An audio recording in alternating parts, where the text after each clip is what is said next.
খাবার খাওয়ানোর জন্য বাচ্চাদেরকে নিত্য নতুন কৌশল অবলম্বন করতে হতো। আর বাচ্চারা যাতে আকৃষ্ট হয় একটু নতুনত্ব আনার চেষ্টা করতাম সেজন্য। এই রেসিপিটাও একটা তেমনি রেসিপি।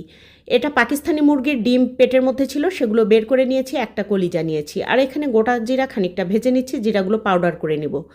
আর এখানে কড়াইয়ের মধ্যে তেল দিলাম আর ছাদ বাগানের পাতা পেঁয়াজ সহ কচি পেঁয়াজ ছিল সেগুলো দিয়ে ভেজে নিচ্ছি। গোটা জিরা ফোড়নে দিয়েছি, এলাচ দারচিনি তেজপাতা দিয়েছি আর আদা রসুন জিরা বাটা দিয়েছি। একটুখানি সুন্দর করে ভেজে নিয়ে এখানে হলুদ লবণ মরিচ দিয়ে দিলাম পরিমাণ মতো। দিয়ে খুব সুন্দরভাবে যখন বলক চলে এসেছে মশলার পানিটাতে, তখন আমি ডিম কলিজাগুলো দিয়ে খুব সুন্দর করে ঢাকা চাপা করে করে রান্নাটা করে নিয়েছি। উপর থেকে তেজপাতা তুলে ফেলে দিলাম, ভাজা জিরার গুঁড়া দিয়ে দিলাম আর ধনেপাতা কুচি দিয়ে দিলাম।